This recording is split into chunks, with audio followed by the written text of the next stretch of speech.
Esselamu Aleyküm ve Rahmetullah.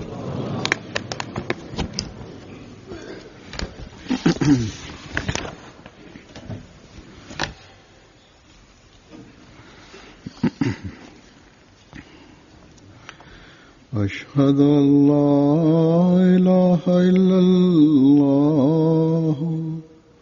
vahdehu la şerike lehu وأشهد أن محمدا عبده ورسوله أما بعد فأعوذ بالله من الشيطان الرجيم بسم الله الرحمن الرحيم الحمد لله رب العالمين الرحمن الرحيم مالك يوم الدين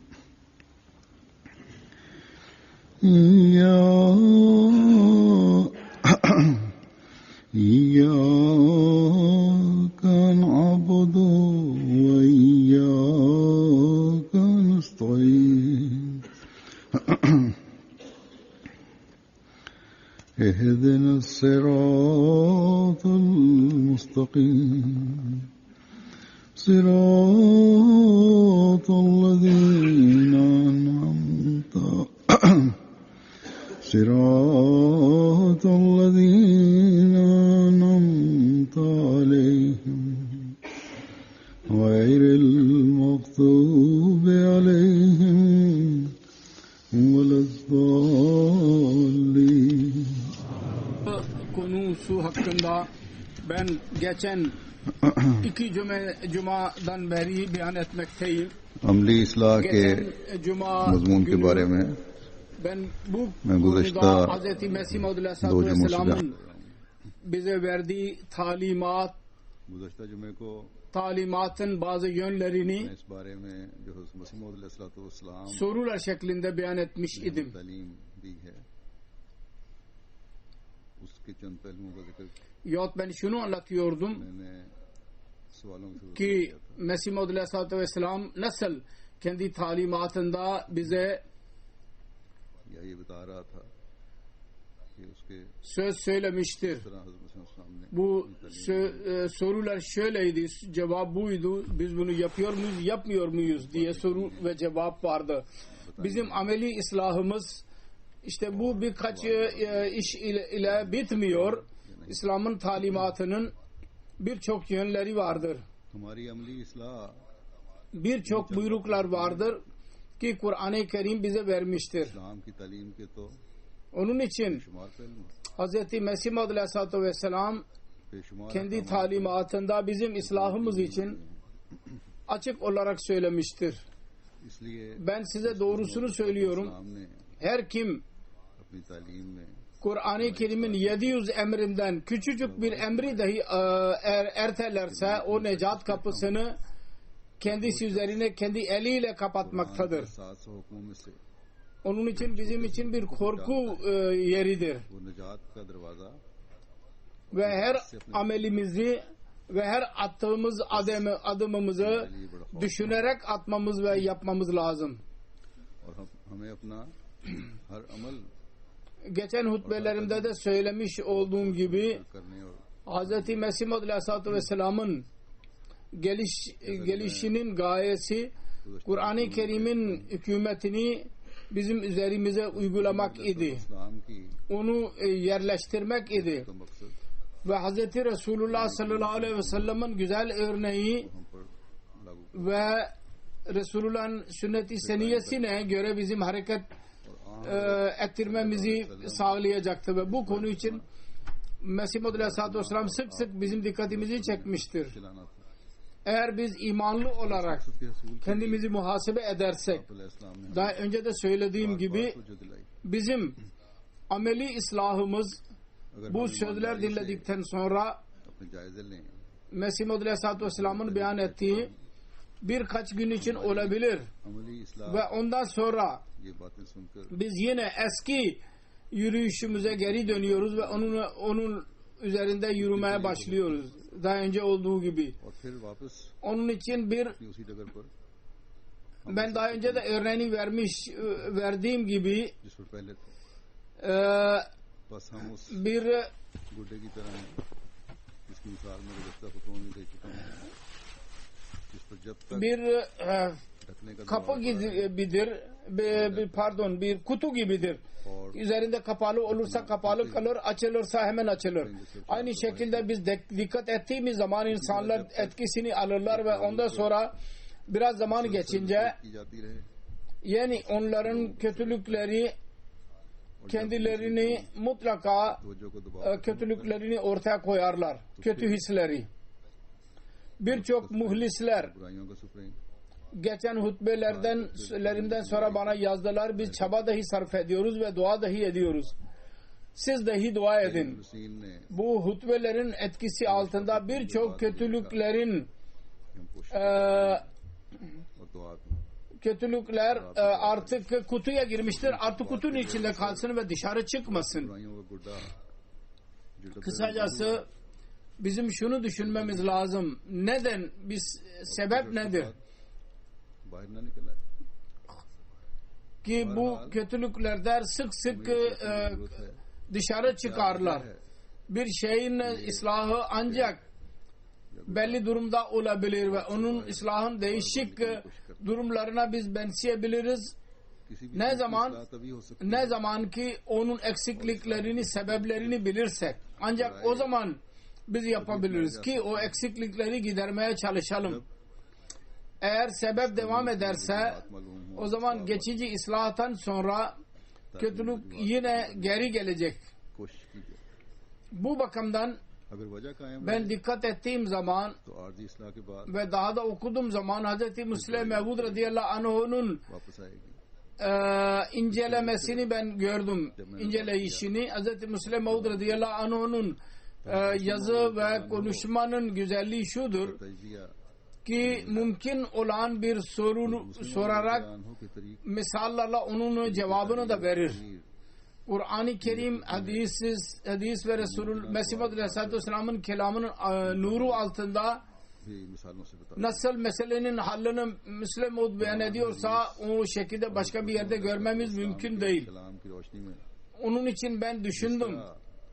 आप Hz. Müslim Mevud radıyallahu anh'unun hutbelerinden istifade ederek onun nuru altında सोचा bu sebepleri dahi sizin önünüze koyayım. हो के खुतबात से इस्तिफादा करते हुए Amellerin ıslahı hakkında इन वजूहात को भी engel olan आपके सामने बयान किया yahut etki yapan şeyler arasından ilk şey insanların bu hissidir ki bir günah büyüktür ve bir günah küçüktür. Yani insanlar kendileri सबसे पहली चीज yahut bazı ulemaların etkisi altında kalarak onların sözlerine aldanarak karar vermişlerdir. यानी लोगों ने खुद ही Bazı günahlar küçüktür ve bazı günahlar büyüktür. उनके ज़ेर असर Ve budur ये फैसला कर लिया है ameli islahat engel olan. बाज गुनाह छोटे हैं और बाज गुनाह बड़े Bundan insanda iki renklilik ortaya çıkar. Cesaret ortaya çıkar. Günah yapma cesareti ortaya çıkar. Kötülüklerin önemi kalmaz gözünde. ही पैदा होती है İnsanlar düşünürler ki küçük günah yapmak konusunda कि अहमियत bir cezası büyük değildir. ये समझ लेते हैं Aldırış etmezler. Mesih Muhammed Aleyhisselatü Vesselam der ki eğer birisi hastalanırsa ister onun hastalığı küçük olsun ya büyük olsun eğer o hastalık için ilaç tedavi edilmezse कोई बीमार हो जाए ilaç alınmazsa खा उसकी बीमारी छोटी हो या ve ilaç için sıkıntıya girilmezse hasta iyileşemez. दवा ना ली की जावे Bir siyah leke yüz üzerinde दवा ना की çıkarsa çok üzüntüye koyar insanı ki bu büyümesin ve bütün yüzü karartmasın. Aynı şekilde günahın dahi bir siyah bir izi olur kalp üzerinde.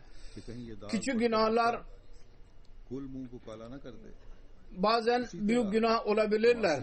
Eğer insan onlara dikkat etmezse. Günah küçük bir iz gibidir ki sonunda bütün yüzü karartır. Onun için hiç unutmamız lazım. Hiçbir insan hiçbir günahı küçük zannetmesin. Çünkü böyle bir düşünce ortaya çıkarsa ki bu küçük bir günahtır derse, o zaman hastalığın kökü zayi çıkmaz. Ve duruma göre bu küçük günahlar dahi büyük günah oluverirler. Onun için bu bakımdan bizim kendimizi muhasebe etmemiz lazım hepimiz. Yüce Allah her küçük günahının dahi cezasını beyan etmiştir ve büyük günahın cezasını dahi beyan etmiştir. Sonra biz Resulullah sallallahu aleyhi ve sellem'in Resulullah'a baktığımız zaman görüyoruz ki Resulullah küçük ve büyük günahları ve hayırları nasıl izah etmiştir. O zaman değişik durumlara göre ve değişik insanlar için Resulullah'ın değişik buyruklarına rastlarız. Bazen birisinin sorması üzerine büyük hayır nedir buyurdu ki anne babaya hizmet etmek çok büyük bir hayırdır. Başka birisi büyük hayır konusunda sorması üzerine dedi ki teheccüd namazı eda etmek büyük bir hayırdır. Başka birisinin sorması üzerine ki büyük hayır nedir? Resulullah dedi ki senin için büyük hayır şudur ki cihada katıl. Demek ki bundan ispat edildi ki büyük hayır değişik durumlarda ve değişik insanlar için değişiktir. Cihad hayır hakkında şunu dahi beyan edeyim. Bizi suçlarlar ki cihad yapmazlar diye. O devirde, o çağda İslam'a değişik yönlerden kılıç ile saldırırlardı. O zaman kılıç savaşı büyük bir hayır idi. Ve hiçbir özür olmadan ona katılmayanlara Allah-u Teala ceza verileceğini beyan etmiştir. Ancak Mesih-i Maud Aleyhisselam'ın zamanında Hz. Resulullah sallallahu aleyhi ve sellem buyurmuştur. Mesih-i Maud Aleyhisselam yazaul harbı ortadan kaldıracak, savaşları sona erdirecek. Çünkü İslam dinine saldırının yolları değişmiş olacak. İslamiyet'e bir din olarak kılıçla savaş yapılmayacak, saldırılmayacak. Literatür ve basın ve medya ya değişik yönler vardır. Onlar vasıtasıyla İslamiyet'e saldırıya geçilecek. Onun için Mesih Maud Aleyhisselam ve onun cemaati dahi bu silahı kullanacak ki ve bunu göz önünde bulundurarak Mesih Maud Aleyhisselatü Vesselam kendi bir şiirinde dedi ki din için haramdır. Şimdi savaş yapmak haramdır din için. Sanki bu kılıç savaşının hayırı bir zamanda caiz idi, hatta gerekliydi ki İslam kılıçla sona erdirilmek isteniyordu ve çaba sarf ediliyordu. Şimdi artık o hayır kalmamıştır. Yasak edilmiştir ve haram olmuştur. O devire kadar, ne zamana kadar ki kılıç kaldırılmazsa, o ana kadar ki ne zamana kadar İslam'a muhalif olan güçler İslam aleyhinde kılıç kaldırmadıkça bu haramdır. Şimdi hayır olan Kur'an-ı Kerim'in talimatını yayma cihadıdır. Bilgisel cihattır. Medya, literatür vasıtasıyla İslamiyet'in güzel talimatını yayma cihadıdır şimdi. Eğer direkt olarak birisi bu bilgisel cihada katılmıyorsa, kendi bilgisizliğinden dolayı yahut başka bir sebepten dolayı, o zaman literatürü yaymak ve tebliğ çalışmaları için mal fedakarlığı gereklidir. Ancak bu cihat eden eğer kendi çocuklarının hakkını vermiyorsa karısının hakkını vermiyorsa ve onlara bakmıyorsa o zaman onun için hayır, bu büyük cihad bu değil. Büyük hayır bu hakları eda etmektir. Kendisine lazım olan, farz olan hakları eda etmek büyük hayırdır kendisi için.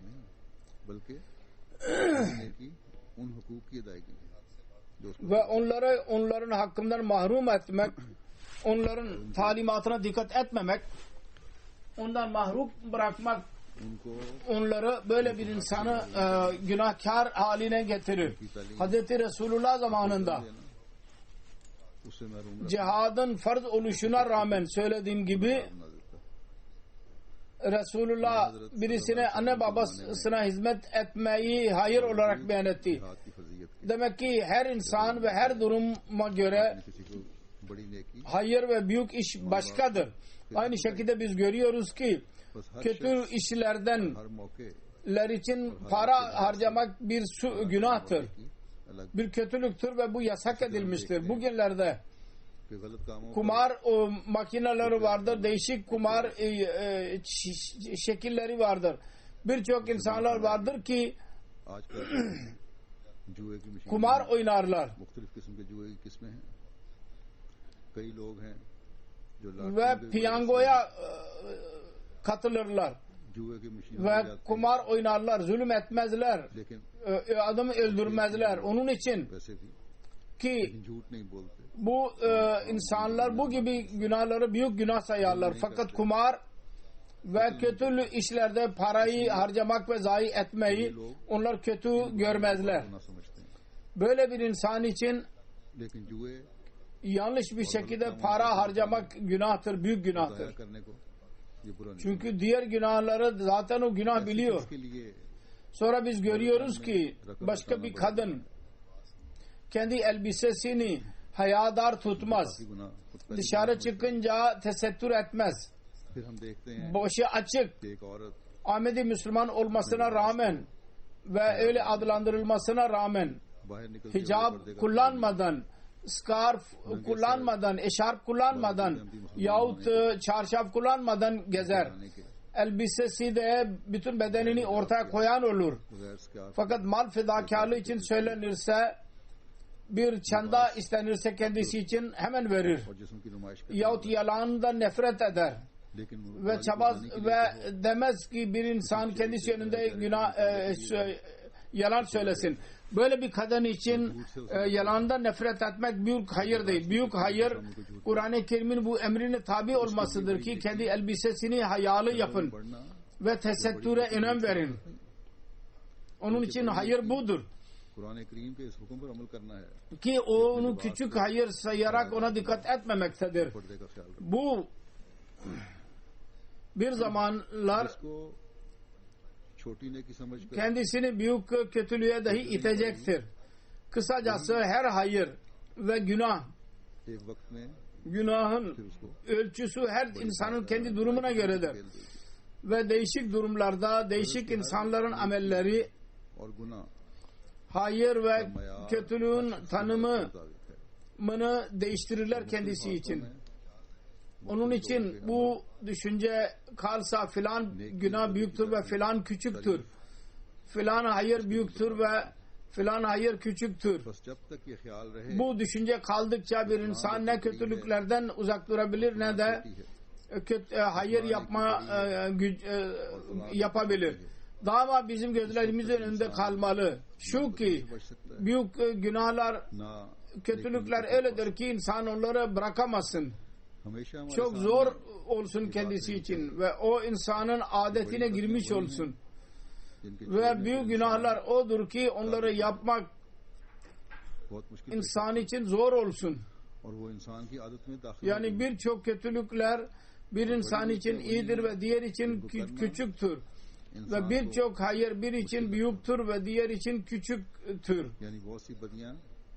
Kısacası eğer biz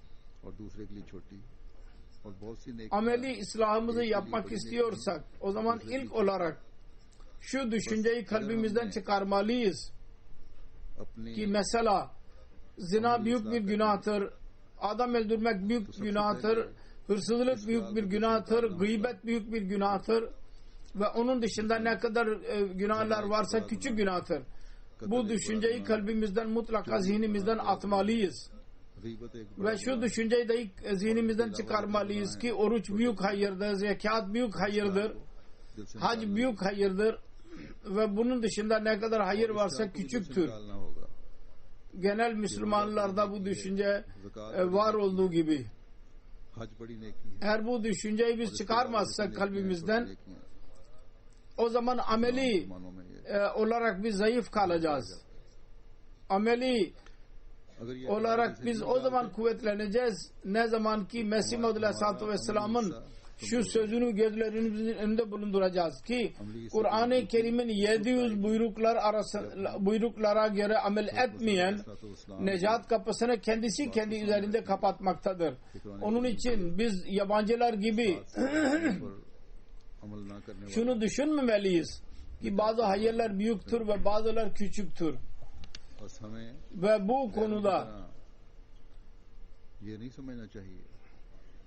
diğer Müslümanların durumu öyledir ki mesela onlar zannederler ki oruç en büyük hayırdır.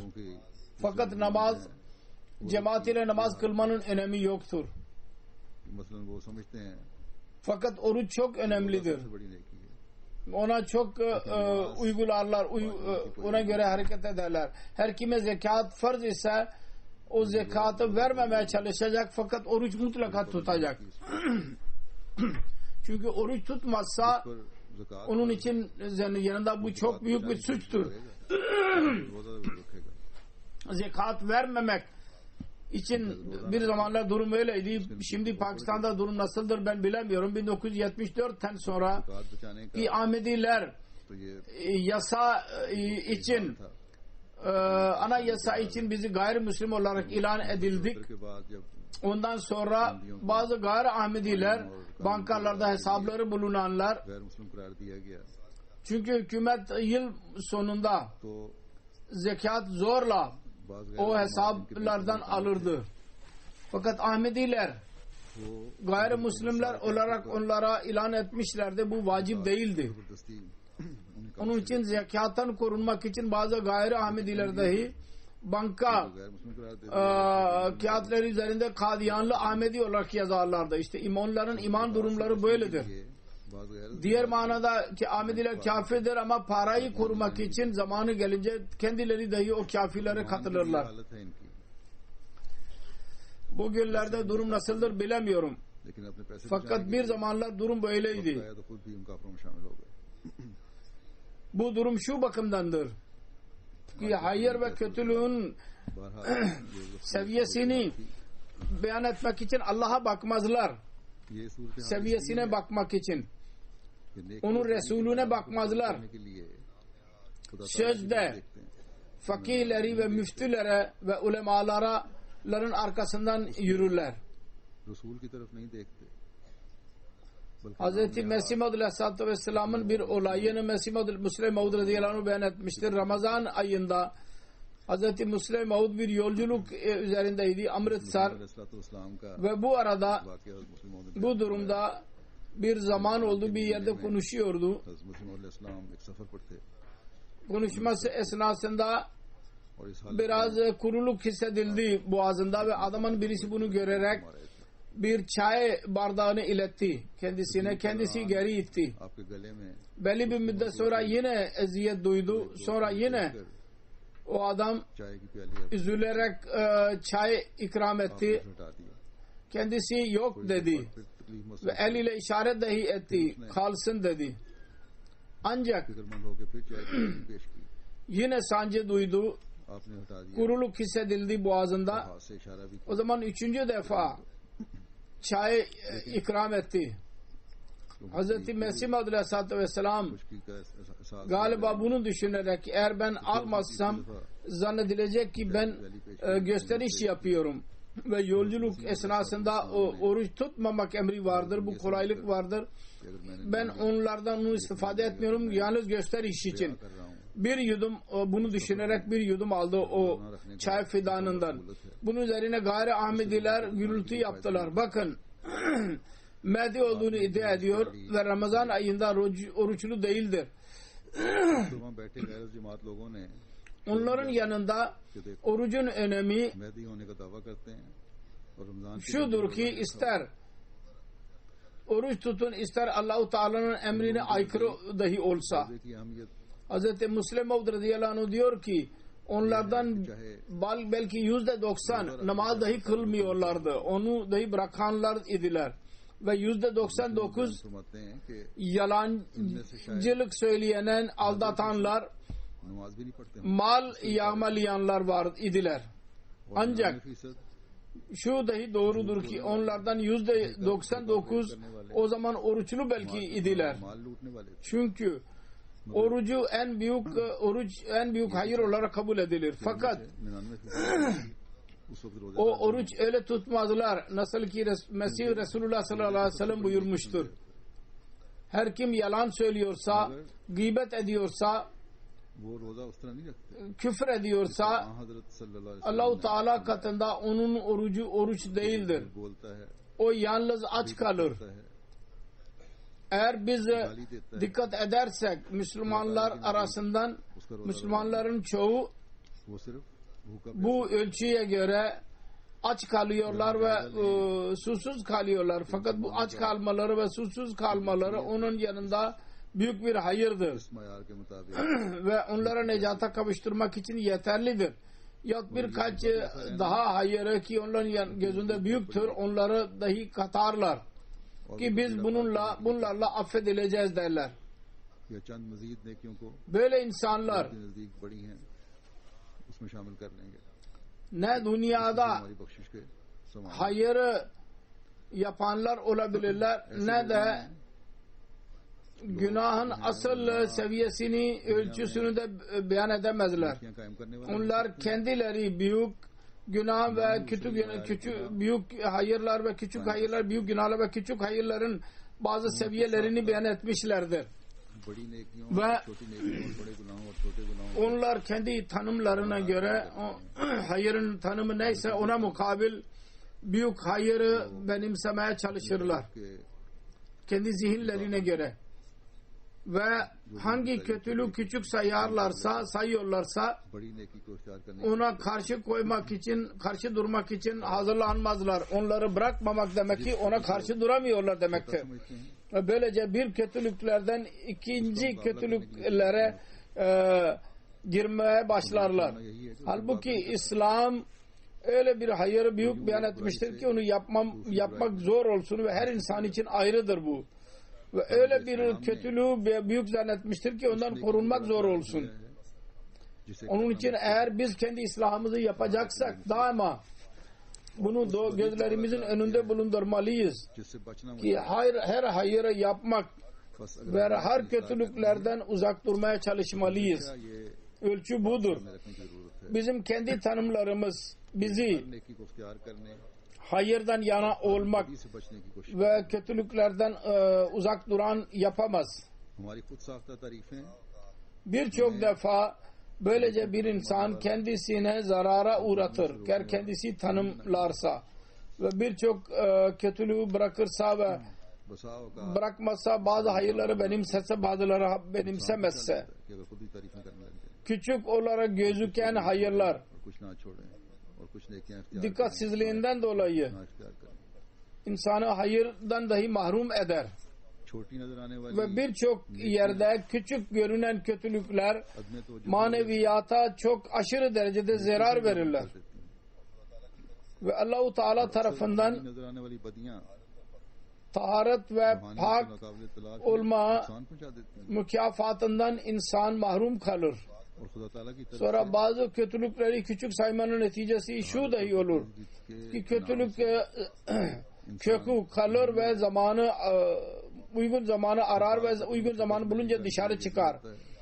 Onun için çok dikkatli davranmak lazım. जो मुनासिब मौके और वक्त की तलाश में रहता है और मौका पाता ही बाहर आ जाता Kötülük yahut kötülükleri yok etmek ancak bütün insanların birlikte çaba etmesiyle olabilir. है बड़ी Bir toplum vardır, bir cemaat vardır. Cemaatin her ferdi bunun için çaba sarf etmelidir. जब सब मिलकर भरपूर कोशिश करें। Eğer her bir insan kendi tanımına göre वो उसके लिए कोशिश hayır ve kötülük yaparsa, o zaman adamın birisi bir işi kötü sayacak, büyük kötü sayacak ve öteki onu küçük hayır kötülük sayacak ve üçüncüsü belki üçüncü bir düşünceye sahip olacaktır. O zaman toplumdan kötülükler yok olamaz. मेरा होगा और हो सकता है कि Yokluklar ancak her insan aynı şekilde düşündüğü zaman yok olabilir. Mesela Müslümanlar bütün günahlardan en pis günah, तभी खत्म हो hatta şirkten daha büyük günah, सोच का धारा एक तरफ हो। मसलन domuz etini yemeyi sayarlar. गुनाहों से बदतर Her बल्कि hırsız, zani, yağma eden, kötülük yapan bunu yaptıktan sonra kendisine Müslüman diyecek.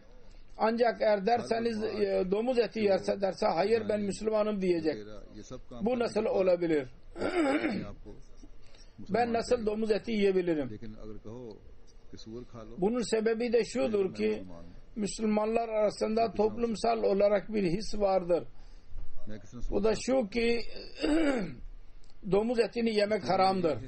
Bu toplumda मुसलमानों में kalmanın ve burada doğmanın ve burada büyümesine rağmen buradaki Müslümanlar %99,9 रहने Müslüman पैदा होने और domuz etinden kerahat ederler, के जो मुसलमान हैं nefret ederler. उनमें 99.9% Bu histen dolayıdır मुसलमान ki toplumsal olarak Müslümanlar arasında yaratılmıştır bu his. Onun için kötülüklere mani olmak ve hayırı उस एहसास की वजह से yürürlüğe koymak için toplumun her ferdinin ihsasını, hissini uyandırmalıyız. बस बुराइयां Kötülük küçük bir hayır dahi büyük hayırdır मुआशरे ve küçük bir kötülük dahi büyük bir günahtır. Aramızdan her birimiz bu hisse sahip olmadıkça ve bunun için çaba sarf etmedikçe toplumda kötülükler devam edecektir ve ameli ıslaha mani olacaktır. ये एहसास पैदा नहीं होगा और उसके लिए कोशिश Sonra amellerin islahında ikinci sebep çevredir. बनती रहेंगी। Yahut nakil maddesidir. İnsanın fıtratında Allah-u Teala nakil etme maddesini koymuştur. Ki çocukluğundan beri o belli olur. नकल का मादा है Çünkü onun doğasında vardır. Onun için çocuğun doğasında dahi bu nakil etme maddesi vardır. Ve bu madde bizim faydamız içindir. में है इसलिए बच्चों की Ancak onun yanlış kullanılışı insanı और ये मादा berbat eder yahut helakete dahi götürür. लेकिन इसका गलत Bu nakil etmek इस्तेमाल ve toplumun etkisidir ki çevrenin etkisidir ki insan dil öğrenir anne babasından ya diğer işleri öğrenir. Hayırlı işleri öğrenir. Ve onları öğrenince insan güzel ahlak vasıflarına sahip olur. Anne baba hayırlıdır. Namaz kılandır, Kur'an okuyanlardır. Onu tilavet edenlerdir. बच्चा Kendi birbirlerini sevenler insanlardır. Yalancılıkta nefret edenlerdir. Çocuklar dahi onların etkisi altında kalarak hayırları benimseyeceklerdir. आपस में प्यार और मोहब्बत Ancak से eğer रहने वाले हैं yalan, kavga, evde diğer insanları alaya düşürmek, नेकियों को इख्तियार sözleri, cemaat ve karına dahi önem vermemek, लड़ाई झगड़ा ya bu gibi kötülükler करने की बातें küçük bir çocuk bunları görürse o zaman nakilden dolayı ya çevrenin etkisinden dolayı bu kötülükleri öğrenir o. Yalnız bunları बच्चा देखता है dışarı giderse तो उस नकल की फिर çevrede, dostlarında ne görürse onu öğrenmeye çalışır. Onun için sık sık ben anne babaya dikkatini çekiyorum. Çocuklarınızın dış çevresine de göz önlerinin önünde bulundururuz. इसलिए बार बार Evdeki onlar çocuklar ne program yaparlar, televizyona bakarlar, internete bakarlar. Onu dahi gözünüz önünde bulundurun. Sonra şu dahi dikkate şayandır. हैं जो टीवी पे programme Ki çocukların terbiye ömrü çok küçüklüğünden beridir. Şunu düşünmeyiniz ki büyüyünce biz ona terbiye vereceğiz. 2-3 senelik ömrü dahi terbiye ömrüdür. याद रखना चाहिए ये ख्याल ना आए Söylediğim gibi çocuk evinde anne babasından ve büyüklerden öğrenir ve onları görür ve onları nakleder, kopya eder. Anne babaları şunu düşünmemelidirler ki çocuk daha küçüktür, o ne bilsin. और उनकी नकल करता है। O her şey bilir ve anne babanın her hareketini görmekte olur. होना चाहिए Ve şuursuz olarak onun zihnine bunlar yerleşirler. उसे हर होती है, बच्चा माँ बाप की हर हरकत देख Ve bir zamanda onu nakletmeye başlar. जहन में बैठ रही होती Kızlar anne babaları kendi annelerine है, नकल करना शुरू कर देता है। naklederken annelerine ni kopya ederler. Erkekler babalarını kopya ederler. Anne babalarda hangi hayırı varsa onları nakledecekler. Mesela बापों की नकल करते हैं। जो बुराइयां या अच्छाइयां माँ बाप में हैं उनकी नकल करें। bunlar büyüyecekler ve onlara öğretilecek ki bu kötülüktür ve bu hayırdır denilecekse, mesela yalancılık, ये जब उनको bu yalan söylemek kötülüktür. Söz verdiği sözü tamamlamak hayırdır. Ancak bir çocuk जैसे मसलन ki anne babasının doğruluğunun yüksek durumunu görmemiştir, करना अच्छाई है, anne babasının लेकिन एक बच्चा ve ev büyüklerinden daima verdikleri sözü tamamladıklarını görmemiştir. O talim bakımından belki diyecek ki bu yalan söylemek kötülüktür ve sözü tamamlamak hayırdır, fakat fiilen yapmayacaklardı bunu. Çünkü evinde ये झूठ bunun aleyhinde amel görmüşlerdi. बातें पूरे करना नेकी है और अच्छाई है। लेकिन Çocukların alışkanlıkları çocukluğundan beri kuvvetli olur ve büyüyünce artık onu kabul etmeyecekler. Eğer anneyi çocuk görürse ki namazda tembeldir ve baba eve gelince sorarsa namaz kıldın mı? Hayır, ben kılmadım, kılacağım. देखता है O zaman çocuk der ki bu güzel cevaptır. Bana dahi birisi sorarsa namaz kıldın mı? Ben de aynı cevap vereceğim. कहते अभी नहीं पढ़ी, पढ़ लूंगी। Şimdi değil ve kılacağım. कहता है कि ये तो बड़ा अच्छा जवाब है। Yahut bu cevap dinlerse unuttum. पूछा कि नमाज पढ़ी, Yahut तो मैं भी ये जवाब duyarsa ki ben kıldım. Halbuki çocuk bütün gün annesiyle birlikte kalmıştır ve namaz kılmadığını görmüştür. Çocuk bunu zihnine yerleştirecek, bu cevabı. Aynı şekilde babanın kötü işleri dahi çocuğun zihnine gelir. Ve onların cevapları baba nasıl veriyorsa çocuk onu zihnine yerleştirir. O zaman anne ve baba her ikisi çocuğun terbiyesi için उनके जो भी जवाब eğer onu yanlış bir şekilde terbiye ediyorlarsa yahut yanlış amel yapıyorsa yanlış yola götürüyorlar, yanlış talimatı veriyorlar kendisine kendi amelleriyle. गलत तरीक़त कर रहे हैं या गलत अमल कर रहे हैं तो गलत रंग की तरफ ले जा रहे हैं उसको। गलत Çocuk तालीम से büyüyünce अमल से। aynısını yapar, fiilen aynı cevap verecektir. Aynı şekilde और बच्चे komşular, यही कुछ करता है। हम लोग anne babanın arkadaşları, erkek ve kız arkadaşlarının amelinin dahi çocuk üzerinde etkisi olur. माँ बाप की सहेलियों और दोस्तों Kısacası eğer fiili ıslah yapmak istersek birisi kendi neslini, kendi evladını ki gelecek için ameli ıslahın seviyesi yükselsin, o zaman anne babanın kendi durumlarına dahi bakmalıdırlar ve kendi dostluklarını dahi öyle insanlarla yapmalıdırlar ki fiilen iyi olsunlar. अपनी हालत की तरफ Kısacası çocukluğunda और अपनी दोस्ती kopya adeti olur ve çevrenin etkisi de insanın zihnine yerleşir. Eğer bir insan iyi bir çevrede kalırsa hayır yapmaya devam edecektir. का असर भी Eğer kötü bir çevrede kalırsa kötülük yapmaya devam edecektir. Ve kötülük yapanlara büyüyünce पता चला जाएगा। ona dikkat ederseniz, nasihat ederseniz bu kötülüktür, bunu yapma derseniz काम करता चला जाएगा। artık onun elinden çıkmış olacak. Sonra anne baba şikayet etmemelidirler ki benim çocuklarım yozlaştı. Onun için anne babanın büyük sorumluluğudur ki kendi fiilleriyle çocukları dahi namaz kılanlar haline getirsinler. Kendi fiilleriyle doğruyu söyleyenler haline getirsinler. Kendi fiilleriyle güzel ahlak vasıfları dahi onların önüne koysunlar ki onlar dahi o ahlak vasıflarına sahip olsunlar. Yalan yemin etmekten kendilerini de koysunlar ki çocuklar dahi korunsun onlardan. Fiilen çocukluğun düşüncelerinin etkisi uzun olur. Hz. Müslim Mevud radıyallahu anh Hz. Mesih Maud aleyhissalatu vesselamın bir eshabın örneğini ileri sürmüştür. O sihirlerin zengin bir ailesinden idi ve Ahmedi olduğuydu. Et yemezdi, inek eti. Ve diğer insanlar kendisine mutlaka inat ederlerdi. Mutlaka sana yedireceğim. Bir defa ben gördüm. Evde hızlı bir şekilde o gidiyordu. Arkasından dostlar gidiyordu ve derdi ki bugün mutlaka bir et parçasını sana yedireceğiz. Ve o da hayır Allah aşkına yapmayın diyordu. Ve diyor ki bir defa ona ve başka bir nev Müslüme birisi yedirdi. Fiilen o kadar kerahat etti ki hemen kustu her şey. İşte bu çocukluğundan beri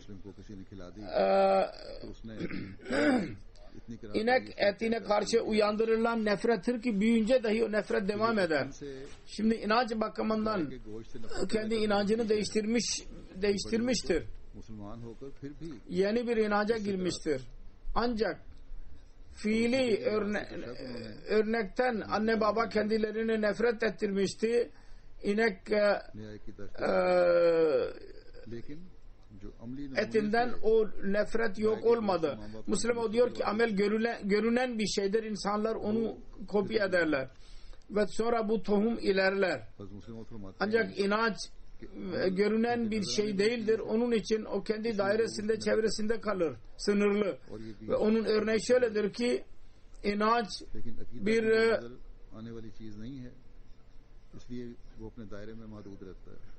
yeni bir ağaçtır. Başka bir ağaç ile birleştirilir. Amelin örneği tohumdan çıkan hayırdır. Siz onun tohumu yere atarsanız orada bitecek ve fidan olarak çıkacak. Onun için kötü işin yayılışı çok kolaydır. Fakat bu toplumda kendilerinin kötü amelleri neticesinde dahi ve yabancıların kötü amelleri neticesinde dahi yayılır. Hayır ve kötülüğün yayılışında toplumun büyük etkisi olur. Onun için daima bunu biz gözlerimizin önünde bulundurmalıyız. Bazı diğer sebepler dahi vardır. İnşallah Teala onları daha sonra beyan edeceğim. Dua ediyorum Allah-u Teala bizi kendi ıslahımıza ve çocuklarımızın ameli ıslahımıza daima dikkat etmemizi bize nasip etsin. Bugün yine üzücü bir haber vardır. Namazlardan sonra ben bir cenazeyi kıldıracağım. Halid Ahmed Al-Varaki merhum Suriye'den. Halid Ahmed Varaki mühendis idi. 37 yaşındaydı. Onun anne babası 1986 senesinde Suriye'de biat ettiler. Biat ettikten sonra muhalifete karşılaştılar. 1989 senesinde 6 ay hapiste kaldılar. Aynı şekilde bugünkü fesatlarda Suriye'de devam eden iki sefer babası yakalandı. Halid Baraki'nin bütün kardeşleri çocukluğundan beri Ahmedidirler. 18 Eylül 2012 akşamı oradaki istihbaratları bunu yakaladılar ve ondan sonra hiçbir bilgi edinilemedi. Sonunda 9 Aralık 2013 günü babası milletin istihbaratına çağrıldı ve orada onun babası çocuğunun evraklarını verdiler ve ki 28 Eylül 2013 günü vefat etmiştir. İnna lillahi ve inna ileyhi raciun. वहाँ उनके बेटे के पास कागजात Onun naaşı dahi babasına verilmedi. 2013 Galiba imkan budur ki orada kendisine eziyet edildi ve bunun neticesinde o vefat etti. इनके वालिद साहब को नहीं दी गई. Halid al-Baraki'nin hayır, takva, güzel ahlak vasfı ve dini talimatı वहाँ उनको टॉर्चर दिया गया. herkes Ahmediler ve gayr Ahmediler şehadet ederler bu konularda. बराकी साहब की नेकी Kur'an-ı Kerim'i tilavet और दीनी तालीमात ederken sesi çok güzel olurdu. सारे अहमदियों Çok kalbi yumuşak, insanları seven ve bütün işleri en iyi bir şekilde yapan birisiydi. आवाज गैर मामूली अच्छी Ta- होती थी. İhlas ve cemaat nizamı onun karakterindeydi. Kendi vatanını severdi, bütün insanları severdi. ताउन इखलास Yerel bir cemaatin başkanı olarak kaldı. Şimdi sekreter, Kur'an sekreteri ve vakfın o sekreteriydi. Musi idi, çanda verirdi daima. एक Onun karısı dahi Ahmedidir ve 3 çocuğu vardır. Şuruk kızı ve Ahmet oğlu. बाकायदा चंदों की Ve Usameddin onun yakalayışından sonra birkaç hafta sonra doğduk. Vakfe No'dur o. 6 साल से काम है. Kendi Facebook'ta yakalanmadan önce yazdıydı. तारीख में शामिल Vatanın sevgisi insanın imanının cüzbudur. Ya Rabbi bizim Rabbim bizim अपनी Facebook vatanımızı koru ve bütün zorluklardan koru ve onu daha da güzelleştir. के वतन की Ve onun elini kendine yaklaştır. Ya Rabbi bunun insanlarını birbirlerine yaklaştır. Birbirlerini seven insanlar haline getir bunları. Ya Rabbi daima barış ve hayır yaymak için buradaki hayırlı insanlara yardım et. मोहब्बत करने वाला बना दे. Allah-u Teala bu duayı kabul etsin bu ülke için ve bütün ümmet için ki fesadlar yok olsunlar. Tayin Nadim diyor ki Halid al-Baraki e-mail ile benimle alakalı idi, उम्मत मुस्लिमा का लिए bağlıydı. ताकि वहाँ के Biz onunla tanıştık Şam'a gittiğimiz zaman. Çok tevazu vardı. Alçak gönüllü, hayırlı, güler yüzlü. Dimaşk, Suriye'de cemaatin bir evinde kalırdı.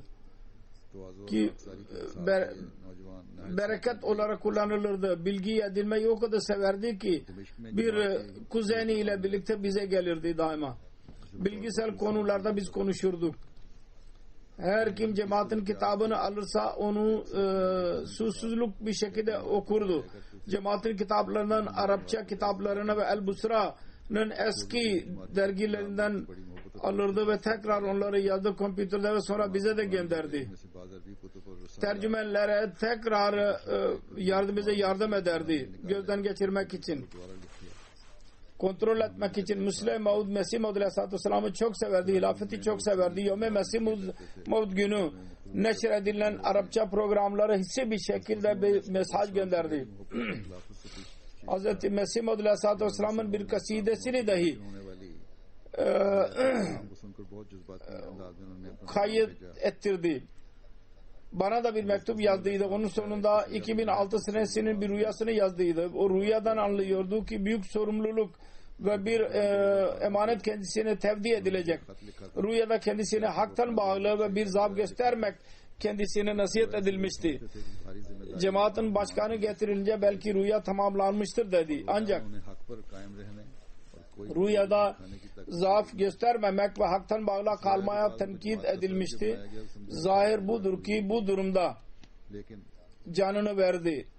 Dine bağlı kaldı ve imanını zaafa uğratmadı. Allah-u Teala kendi derecelerini yükseltsin. Başka orada bir müballik vardır. Anjum Pervez diyor ki çok ihlas ile çaba ile iş yapardı.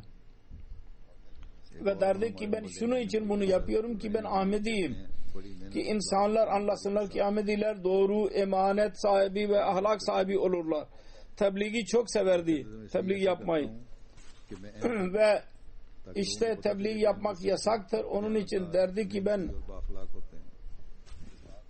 ahlak vasıflarımla insanları etkiliyorum ki insanlar dikkat etsinler. Vatanını çok seven bir insanıydı. Bunun konuşmasından da anlaşılıyor.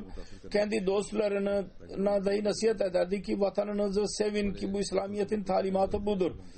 से भी जाहिर ve ben onlara bu durumlar konusunda hutbeler verdim. O hutbeleri dahi kendi arkadaşlarına dinletti ve onlara amade etti ki artık kavga etmeyeceğiz ve barıştan yana olacağız. बात नहीं है वो खुद Ancak bazı kendisi aleyhindeydiler तशद्दुद ve onun için zulüm ettiler ve kendisine şehadet nasip oldu. Allah-u Teala derecelerini yükseltsin. बात जो थे इनके खिलाफ थे लगता है उन्हीं हुकूमत के करेंदों ने उन पर जुल्म किया जिसकी वजह से उनको शहादत और उत्पन्न नसीब हुआ Allah-u Teala सुनाता रहे onun çocuklarına dahi sabır versin. Onun anne babasına da sabır versin. Elhamdülillah nahmeduhu ve nestainuhu ve nestağfiruhu ve nu'minu bihi ve netevekkalu aleyhi ve na'udzu billahi min şururi enfusina ve min seyyiati a'malina. من يهده الله فلا مضل له ومن يضلل فلا هادي له ونشهد أن لا إله إلا الله ونشهد أن محمدا عبده ورسوله. عباد الله رحمكم الله إن الله يأمر بالعدل والإحسان وإيتاء ذي القربى وينهى عن الفحشاء والمنكر والبغي يعظكم لعلكم تذكرون. اذكروا الله يذكركم وادعوه يستجب لكم ولذكر الله أكبر.